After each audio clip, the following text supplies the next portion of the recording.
demandez et vous ne recevez pas. Oui. Parce que vous demandez mal. Attends, relis encore, non, c'est bon, le sud ne m'intéresse pas. Vous demandez et vous ne recevez pas. Parce que vous demandez mal. Parce que vous demandez mal. Donc il y a une bonne façon de demander. Et il y a un code pour demander. Vous demandez, vous ne recevez pas. Parce que vous demandez mal. Jacques a clairement dit la chose. Parce que vous demandez mal. Alors pourquoi depuis 20 ans mes prières ne sont pas exaucées? Tu demandes mal. Pourquoi depuis que j'ai pris pour ça, tu demandes mal? Dans le but de satisfaire vos passions.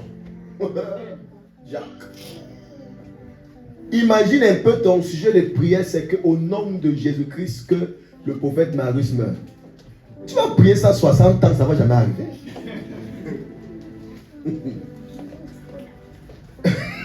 Frère, imagine un peu la qualité de prière là. Au nom de Jésus-Christ, que l'église et ça te fait. Mais tu vas prier, ton souffle va finir.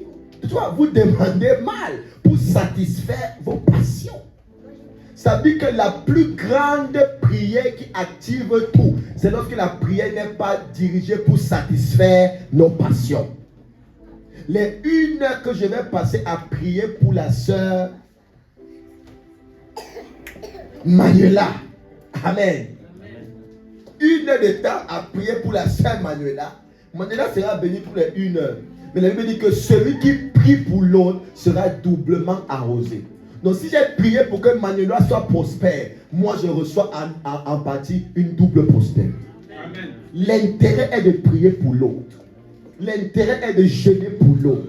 L'intérêt est de prendre soin de l'autre. Est d'appeler l'autre. Est de se soucier de l'autre. Arrête un peu les prières de moi. Jésus est fatigué d'écouter moi tous les jours. Amen. C'est pourquoi tu n'as pas d'exaucement. Parce que tu demandes mal. Il y a donc un code, une façon de demander pour que l'exaucement arrive. Donc, on va donc voir ensemble les clés fondamentales pour l'exaucement. Il a dit vous demandez mal. On le commande bien demander les clés de l'exaucement. C'est un enseignement sur 1 mois. Donc même si on ne finit pas toutes les clés aujourd'hui, on va finir dimanche prochain. On va continuer dimanche prochain. Les clés de l'exaucement. Les clés de la réponse. Les clés de la réponse du Seigneur. Les clés pour avoir une réponse rapide. Un exaucement rapide. Les clés. Première clé, il faut naître de nouveau. Jean chapitre 3, le verset 5. Tu ne peux pas demander à Jésus quelque chose si tu n'es pas né de nouveau. La seule prière qu'un non-chrétien peut adresser à laquelle Jésus-Christ va répondre, c'est sauve-moi, c'est tout. Et ne crois pas que c'est parce que tu es dans l'église que tu es né de nouveau. Ne crois pas que c'est parce que tu sais prier que tu es né de nouveau. La nouvelle naissance, c'est abandonner l'ancienne vie et accepter Jésus-Christ uniquement comme Seigneur et Sauveur personnel. C'est ça la nouvelle naissance. Jean 3,5, il est écrit quoi? Jésus répondit, oui. En vérité, je te le dis, si un homme ne naît d'eau et d'esprit, il ne peut entrer dans le royaume de Dieu. Il ne peut entrer dans le royaume de Dieu. Donc ça veut dire, si tu n'es pas né d'eau et d'esprit, tu n'as pas reçu l'esprit de Dieu et qu'on n'a pas pris tout ton corps de la tête à la plante des pieds, on a trempé dans l'eau, tu n'es pas né de nouveau. Aussi dur que cela puisse être entendre, c'est la vérité. On doit te baptiser dans l'eau. Pas les vos baptêmes qu'on fabrique là. On doit te baptiser dans l'eau. Tu dois entrer. C'est la symbolique de la mort. Tu es mort et maintenant tu ressuscites. Si quelqu'un n'est pas né d'eau et d'esprit, il ne peut pas faire quoi? Entrer dans le royaume de Dieu. Donc il ne peut pas bénéficier de la bénédiction du royaume. Toute prière qu'il va donc faire ne sera pas en rapport avec le royaume. Tu dois naître de nouveau. Et la Bible dit que je me tiens à la porte, je frappe. Celui qui ouvre, j'entrerai et je souperai avec lui. Le Seigneur te parle aujourd'hui. Si tu n'es pas connu de nouveau, nais de nouveau, accepte-le et décide de marcher avec Jésus uniquement. Décide d'abandonner ta vie entre les mains du Seigneur. Décide de te consacrer à Jésus-Christ uniquement. C'est ça la nouvelle. C'est Clé numéro 1 pour l'exaucement. Il n'y a pas d'exaucement en Christ sans la nouvelle naissance. Parce que pour bénéficier de Christ, il faut être né de nouveau. Et parfois, on prêche à l'église. Les gens ne comprennent pas parce qu'ils ne sont pas nés de nouveau. Tu vas prêcher tellement de choses. Ils ne vont rien comprendre parce qu'ils ne sont pas nés de nouveau. Quand on est né de nouveau, l'Esprit de Dieu habite en nous. Donc quand l'Esprit là écoute la parole qui vient de lui-même, il est content. Toute prédication qui t'énerve, il y a un problème. La nouvelle naissance. Tu dois naître de nouveau. Tu abandonnes le péché. Tu abandonnes l'ancienne vie. Tu viens pas te taper dans l'eau. Clairement dit. Là, si tu veux plus de définition théologique, viens, on va parler. Mais tu dois naître de nouveau. Dis à ton voisin, es-tu né de nouveau? Et c'est trop calme, c'est trop calme. Dis à ton voisin, es-tu né de nouveau? Es-tu né de nouveau? Il y a quelqu'un qui a dit un jour, il est parti, on a dit, as-tu reçu le Seigneur? Il dit oui, oui, oui. On m'a baptisé, on m'a mis dans l'eau, je suis devenu une nouvelle créature. Le même soir, le type était au bar. Et on lui dit, mais tu n'étais pas baptisé. Il dit, mais j'ai fait la même chose avec ma bière. J'ai pris ma bière, j'ai trempé dans l'eau. Et maintenant, c'est la bière qui a une nouvelle créature. Et voilà, il n'a rien compris. Mais au moins, il a compris l'idée. Ça me plaît. Parce qu'il a compris l'idée de la nouvelle naissance qu'on trempe et on ressort. On meurt et on sort. On abandonne et on revient. Tant que c'est toi-même qui pilotes encore tes pensées et ta vie, tu n'es pas de nouveau. Jésus devient ton Seigneur. Seigneur veut dire kurios en grec, qui veut dire ton propriétaire. Celui qui te dirige, qui te conduit là, tu es de nouveau. Deuxième clé, pour avoir un exaucement, pour activer l'exaucement. Deuxième clé, vivre une vie de sanctification. La sœur Marthe, mercredi, va nous faire un récapitulatif. Bon, c'est là. On a tellement enseigné sur la sanctification mercredi. Ceux qui étaient là, on est entré en profondeur de comment mener une vie de sanctification. C'est la clé majeure. Donc, je ne vais pas tout ancrer dedans. Venez le mercredi. C'est la clé majeure pour un exaucement rapide. Marcher dans la sanctification. Marcher dans la pureté. Marcher dans la droiture.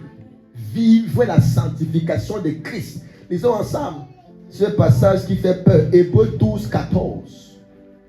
Marcher dans la sanctification. Esaïe a dit, malheur à moi si mes yeux se posent sur une vierge.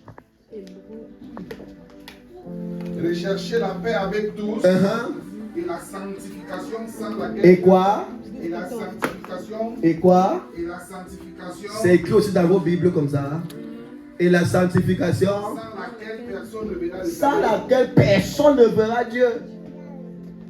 Personne ne va voir Dieu sans ça. Esaïe dit, mes yeux ne se poseront pas sur une vierge. Toi, on commence à observer le nombre de vierges et de déviégés que tes yeux ont déjà regardé. Venons mercredi, on enseigne sur ça mercredi, sur la sanctification et la pureté. Il dit, sans laquelle personne ne verra Dieu. Comment la même bouche qui ment, c'est la même bouche qui dit, Seigneur, bénis-moi. C'est qu'il y a un problème. Les mêmes mains qui volent, c'est les mêmes mains qui se lèvent devant le Seigneur pour dire, Seigneur, élève-moi. Quelle main? Les mêmes pieds qui vont dans des endroits obscurs et bizarres, c'est les mêmes pieds qui se tiennent dans le temple du Seigneur pour dire, bénis-moi. Quel pied? Sanctifie-toi. Sors de cette vie. Et il y a un nouveau modernisme qui est arrivé. Ce n'est pas seulement en Occident, dans presque tout le monde entier. Un nouveau modernisme là. On goûte, on fait d'abord, on vit d'abord, on va se sanctifier après pour le mariage. C'est la sorcellerie à outrance. Les mariages, il y a autant de divorces que de mariages aujourd'hui parce que les gens n'ont plus vu, n'ont plus reconnu que pour pour se marier, on consulte le Seigneur. On fait comme on veut. L'église et les pasteurs cautionnent ça. On fait comme on veut. Non et non. C'est pourquoi Jésus à 33 ans est parti. Il a dit, moi, on ne peut pas rester longtemps. Vis une vie de sanctification. Aujourd'hui, les copines et les copains sont devenus la norme de la vie. Non et non. Ce n'est pas la norme. Vis une vie de sanctification. Vis une vie de pureté. Vis une vie de droiture.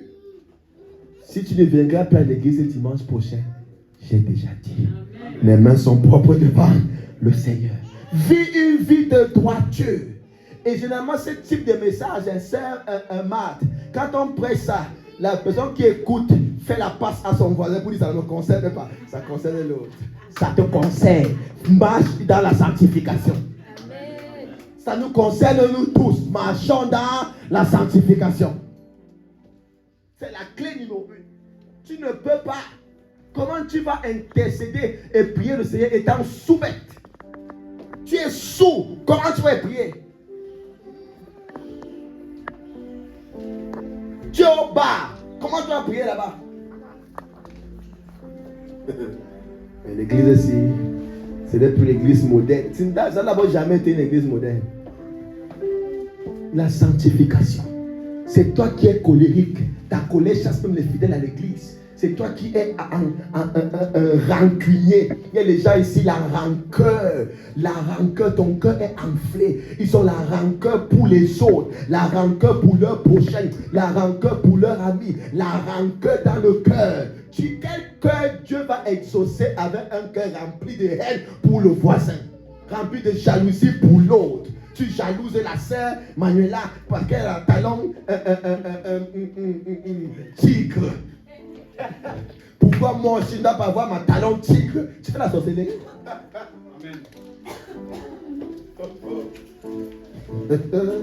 Ce type de message, les concernés vont dire, c'est pas pour moi. Je fais la passe à Marc. Marc aussi, je fais la passe, c'est pas mon message. J'attends qu'on va dire, recevez le mariage, il va dire Amen. Je fais la passe à l'autre. Fais la passe, ça va tourner, ça va revenir encore sur toi. Marchons dans la sanctification. Dis à ton voisin, marchons dans la sanctification. J'ai le temps, il est 11h25. J'ai bien fait de prendre avant. Troisième clé. Donc prends la décision aujourd'hui de marcher dans la sanctification. Décide-toi. Troisième clé. Il faut prier du cœur. Pour que Dieu t'exauce, il faut prier de ton cœur. Les prières superficielles, Dieu n'exauce pas. Les prières superficielles, Dieu n'exauce pas. Il faut prier du cœur. 1 Samuel, chapitre 16, le verset 7. 1 Samuel 16, le verset 7. Il faut prier du cœur.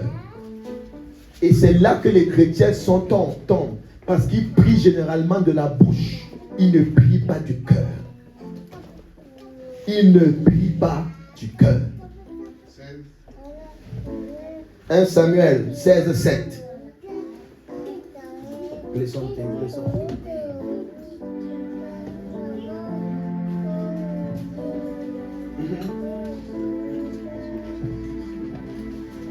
Tu veux commencer au verset 6, vas-y.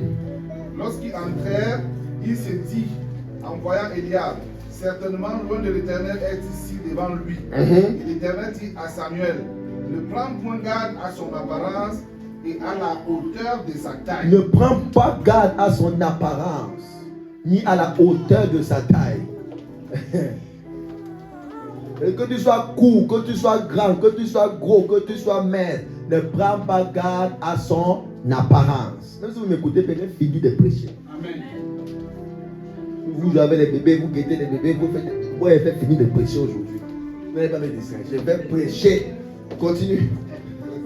Car je l'ai rejeté. L'Éternel ne considère pas ce que l'homme considère. L'Éternel ne considère pas ce que l'homme considère.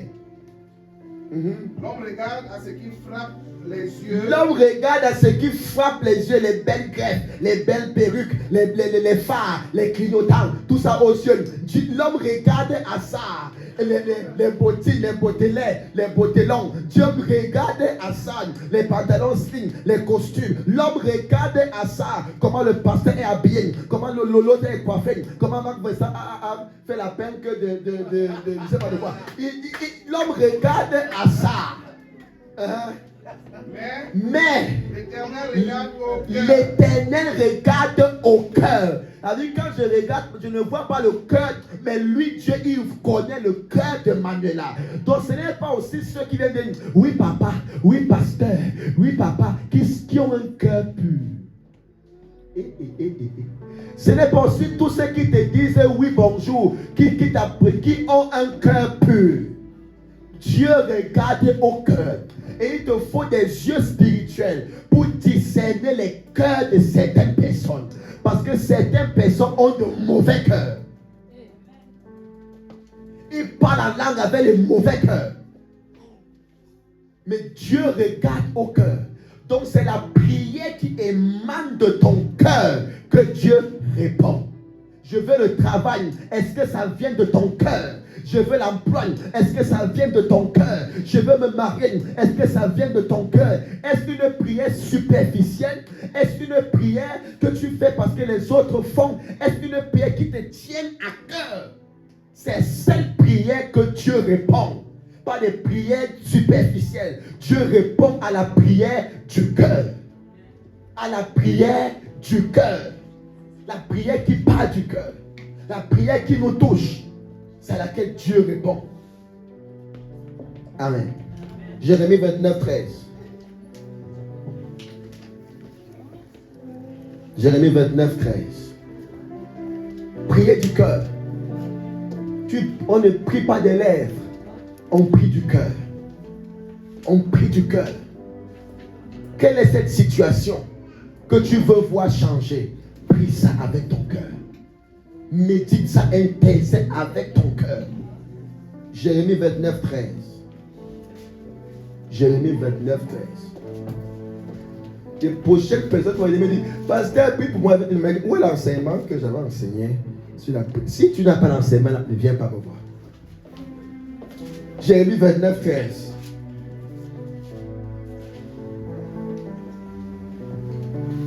Kasabala katupala kasia kataba. Vous me chercherez. Vous me chercherez.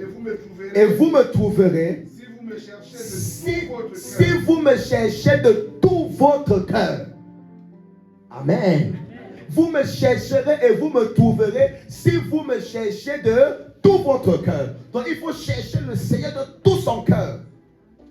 De tout son cœur. Si ton cœur cherche le Seigneur, ton corps le cherche également. Parce que tout résulte de ton cœur.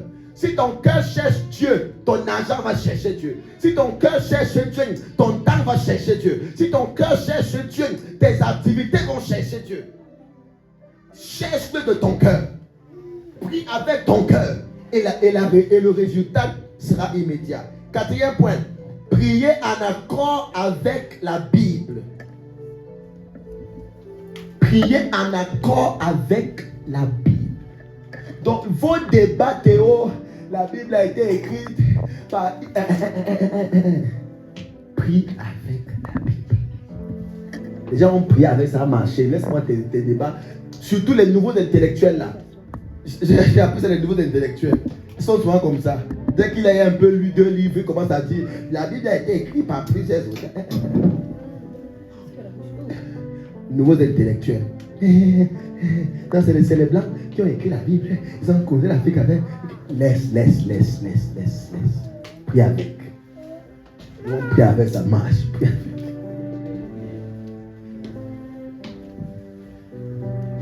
Il y a une race de personnes qui viennent, j'appelle ça une race. Ils connaissent tout. Oh non, le christianisme est venu ici par la colonisation. Prie avec. Prie. Retour à nos sources. Quelle source? Quelle source? Ça veut dire que tout est originel de Christ. Tu as quelle source? On va retenir nos sources. Ta source, c'est Christ. J'ai répondu à tous les débats là.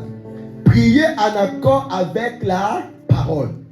Jean 1, le verset 1 dit quoi? Au commencement était et la parole était avec. Et la parole était. Donc, quand tu dois prier avec la parole, qu'est-ce que tu fais? Tu choisis ton sujet de prière. Ça veut dire que si papa Marc veut prier pour les chaussures, il ouvre la Bible. Il cherche le verset qui parle de quelqu'un qui prie pour les chaussures. De ce que Dieu a dit pour quelqu'un qui prie pour les chaussures. Il lit ce verset et il prie avec le verset. C'est ça, prier en accord avec sa parole. Tu choisis le verset. Ça veut dire que si tu es stérile, tu dis Seigneur, alors que Sarah a accouché lorsqu'elle avait 4 ans, Seigneur, tu pries avec sa parole. Amen. Tu pries avec sa parole. Et je peux vous citer de nombreuses personnes qui ont prié comme ça et Dieu a répondu. Tu pries avec sa parole. Localise ta situation dans ta Bible. Localise ton problème dans les Écritures et prends ce problème et prie avec la parole. Il dit, si tu t'enfermes demain et tu fais ça, je t'annonce que le résultat sera tangible et véritable. Cherche l'écriture qui parle de ton cas. Cherche l'écriture qui parle de ta situation. Assieds-toi et dis, ta parole a dit ceci. Voici, Seigneur, accomplis ça dans ma vie. Et tu vas voir, Dieu va l'accomplir. Je prophétise que alors que tu vas lire la parole, amen, Dieu va accomplir la parole. Amen. Il va l'accomplir. Tite chapitre 1, le verset 2. Tite 1, le verset 2. Kapala katabala kasita. Tite 1, le verset 2.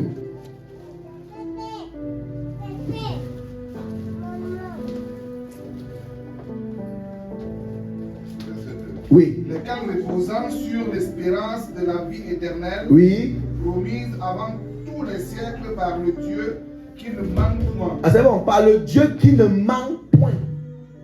Le Dieu qui ne manque point.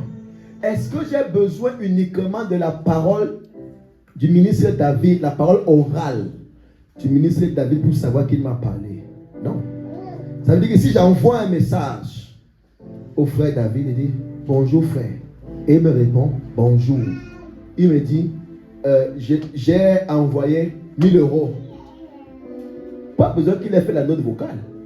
Pas besoin d'entendre sa voix. Son écrit est considéré comme sa parole. Est-ce qu'on est ensemble? Donc ce qui est écrit dans ta Bible est considéré comme sa parole. Tu te tiens sur ce qu'il a écrit et tu t'appropries ça pour toi et cela va arriver. Le problème c'est que beaucoup ne connaissent pas les Écritures parce qu'ils ne lisent même pas les Écritures. Toutes les situations qui existent dans la vie sont référencées dans les Écritures. Toutes les situations, les mariages, tout ça c'est écrit dedans.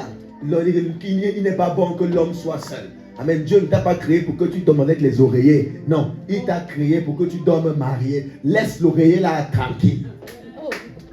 La parole de Dieu parle. Ouais, Seigneur, tu vois bien. L'oreiller, laisse l'oreiller là tranquille. Prie. Dieu va activer cela dans ta vie. Alléluia. Ésaïe 41, le verset 21. Non, Ésaïe 43, 26. Ésaïe 43, 26. Je suis dans mon temps. Ésaïe 43, 26. Ce sont les clés qui vont vous aider. C'est-à-dire que si tu es fatigué du bus et que tu pries pour la voiture, voilà les clés. Si tu es fatigué de faire le vélo sous le froid et que tu pries pour la voiture, voilà les clés. 43, 26. Réveille ma mémoire. Réveille ma mémoire. Attends, réveille ma mémoire. Et Dieu est en train de dire à quelqu'un de réveiller. Donc, sa mémoire est endormie comment? Réveille ma mémoire. Continue. Plaidons ensemble. Plaidons ensemble. Parle toi-même. Parle Toi-même. toi-même. N'attends pas que le prophète prie pour toi. Parle toi-même. Pour te justifier. Pour te justifier. N'attends pas que le ministre David ait prié. Non, parle toi-même. Réveille sa mémoire. Et que si je viens devant le frère Honoré, et le frère Honoré, tu te rappelles que tu m'avais promis telle somme d'argent. J'ai réveillé sa mémoire. Il m'a dit que mais j'ai promis de mettre ça calme. Bon, estimons qu'il avait dit 500 euros. Il y a peut-être 8 ans. Il a oublié. Il dit frère Honoré, tu as ma mémoire. Et comme il va se souvenir que c'est lui qui a dit ça, il sera obligé de faire. Parce que l'homme, c'est sa parole. Et Dieu, ce n'est pas les hommes. Dieu, c'est l'homme. Dieu, c'est l'homme. Quand il dit, il fait. Donc, réveille sa mémoire. Seigneur, tu as dit que toutes les nations nous seront soumises. Alors, comment la préfecture peut me refuser de dire que c'est séjour? Il va faire. Tu as dit, voici les lieux que je vous... Tout lieu que vous la plante de vos pieds. Et vous donne ce lieu en possession. Alors comment c'est un fait que je ne sois pas encore propriétaire dans la ville? Il va t'accomplir cela.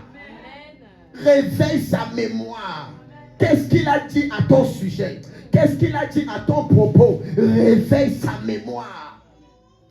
Réveille sa mémoire. Il a dit que toute arme forgée contre nous sera nulle et sans effet. Alors comment se fait-il que la nuit, je dors, je rêve que j'ai une couche de lune? Je dis non Seigneur, ça ne doit pas être mon cas. Retour à l'envoyeur. Tu réveilles sa mémoire. Il a dit qu'il envoya sa parole. Et sa parole est guérie. Alors Seigneur, comment j'ai une maladie dans mon corps? Réveille sa mémoire. Le secret est là. Réveille sa mémoire. Il a donné tout à disposition pour toi. Réveille sa mémoire. Alléluia. Réveille sa mémoire. Il dit, voici, je suis devenu pauvre, afin que vous soyez enrichis.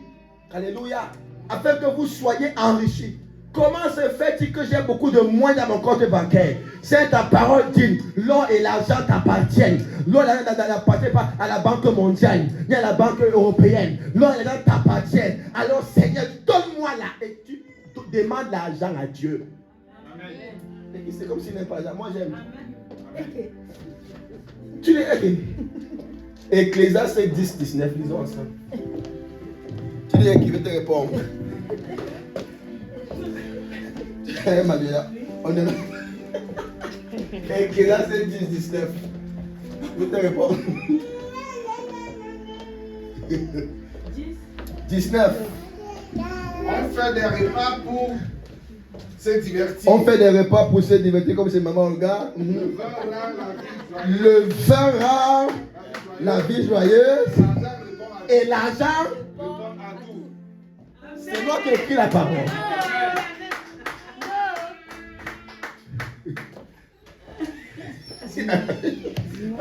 Ça répond. Ça répond. Tu t'imagines que il y a des visions que tu n'as pas encore, tu n'es pas encore arrivé à avoir des visions claires spirituelles parce que tu n'as pas encore prié comme il faut et où il faut. Mais pour prier comme il faut, où il faut peut-être aller prier au mont, je ne sais pas quoi, Kilimanjaro, et être calme dans la nature pour prier. Et il faut l'argent pour arriver là-bas.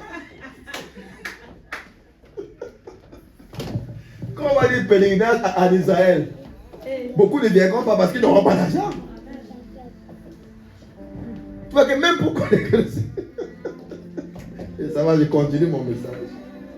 L'argent répond à tout. Tu vois seulement ton salaire à 1500 euros. Quoi? Et les gens qui ont les chaussures de 3000 euros, toi tu cherches le salaire de 1500. Fixe tes objectifs au-dessus.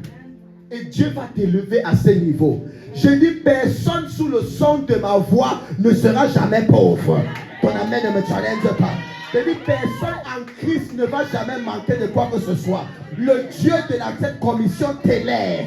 Il te positionne et il t'établit dans ce pays. Si tu dis un amen comme le tonnerre, ta vie change. Alléluia. Cinquième, priez avec foi. Cinquième clé. Un seul d'olive. Priez avec foi.